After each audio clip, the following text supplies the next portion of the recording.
Bonjour à tous. Vous vous êtes sûrement déjà demandé quoi faire pour qu'un foyer soit éternel.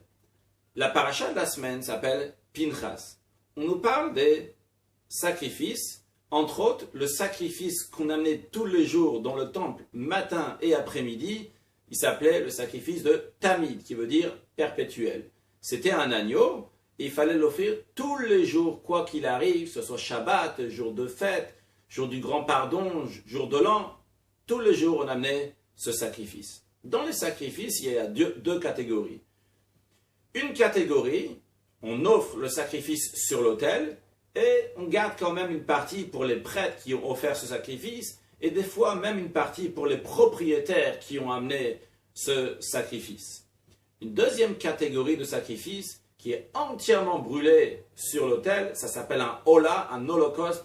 Il est à 100% pour Dieu. Il n'y a pas de profit ni pour les prêtres qui l'ont offert, ni pour les propriétaires qui l'ont amené. On peut se demander pourquoi on étudie ces sujets de sacrifice encore aujourd'hui. C'est de la vieille histoire, c'était lorsqu'il y avait le temple, il y a environ 2000 ans. Mais aujourd'hui, ça ne nous concerne pas. Mais bien sûr que non, la Torah est éternelle. Et la Torah a son message à nous dire à travers les sacrifices aujourd'hui. Le mot korban, qui veut dire sacrifice, vient du langage de kirouv en hébreu qui veut dire un rapprochement. Dans notre relation avec Dieu aujourd'hui, même sans les sacrifices, on a aussi un korban, un kirouv, un rapprochement vers Dieu. Il peut y avoir deux approches. Une approche comme le premier sacrifice, une deuxième approche comme le deuxième sacrifice. La première approche est de faire ce que Dieu nous demande de faire, mais parce que moi-même je vais avoir un profit. Je veux que Dieu me donne ci ou ça, donc je vais faire telle et telle chose qui correspond au fait que Dieu va me donner. C'est déjà pas mal, c'est bien. Mais en tous les cas, je le fais pour moi. Ou bien, je fais les choses parce que j'ai peur que Dieu va me punir. Ou bien même si je fais les choses parce que j'ai un plaisir de faire ce que Dieu me demande de faire, ce qui est très très bien. Mais j'ai un plaisir, c'est moi qui profite. Si vous voulez traduire ça dans la vie de tous les jours, j'aime quelqu'un, mais parce que j'aime son physique.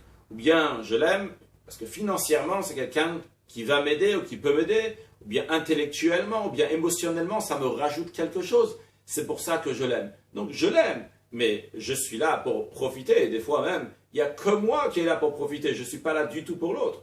Ça, c'est une catégorie de sacrifice. Une deuxième catégorie, donc, qui est un sacrifice hola, un holocauste qui est brûlé à 100% sur l'autel. En d'autres mots, je me rapproche de Dieu et je dis, Dieu, je suis là entièrement pour toi, je te donne tout à 100%. Ce n'est pas pour moi, pour que moi je vais recevoir quelque chose et profiter. Dans la vie de tous les jours, c'est dur de trouver ça, mais on pourrait prendre un exemple d'un père qui donne tout ce que son fils a besoin. Le nourrit, le loge, tout ce qu'il veut. Pourquoi? Pas parce que le père il va profiter, que peut-être quand il aura 119 ans, et il sera très vieux et il ne touchera plus la retraite, ou la retraite ne sera pas suffisante, alors son fils pourra le nourrir, le loger, lui donnera ce qu'il faut. Pas du tout. Le père, il donne parce que c'est son fils et il aime. Il n'y a pas de condition. C'est un amour qui est inconditionnel. Ces deux approches existent aussi dans la vie de couple, dans la vie de mariage. On peut se marier pour profiter, pour être preneur. J'aime l'autre personne parce qu'elle a telle qualité, telle qualité, telle qualité. Mais en vérité, c'est parce que j'ai besoin d'une telle personne à côté de moi, ça me fera plaisir. Je suis la personne qui est gagnante. Une deuxième approche, et qui demande beaucoup d'efforts, c'est pas de regarder ce qui m'intéresse à moi et comment je vais être gagnant. C'est penser, qu'est-ce que l'autre il a besoin de moi? Qu'est-ce que mon époux veut? Qu'est-ce qu'il a besoin? Je suis là pour lui. C'est vrai que ça demande des efforts, et ça ne vient pas du jour au lendemain. Mais ça, c'est un rapport, un korban, un kirouv, un sacrifice qui est dans le sens de hola, d'un holocauste, que je suis entièrement pour l'autre. Alors, des fois, on y arrive à ça. On y arrive que ce soit servir Dieu, uniquement pour Dieu, ou bien qu'on se donne entièrement pour un autre ou pour notre époux. Mais on aurait pu penser que tout cela est beau et bien uniquement de bon matin. Qu'est-ce que ça veut dire de bon matin, qu'on offrait ce sacrifice de Tamid, de bon matin? Ça représente, il fait frais, il fait beau, je suis reposé, tout va bien, j'ai ce qu'il faut matériellement, j'ai ce qu'il faut spirituellement. Dans ces cas-là, je peux me donner totalement à Dieu. Dieu, qu'est-ce que tu veux de moi? Je suis là à ton service. Mais lorsque ça arrive l'après-midi, qui représente le soleil qui se couche, que les choses deviennent plus difficiles, j'ai des problèmes spirituellement, matériellement, je pense les avoir ou je les ai vraiment.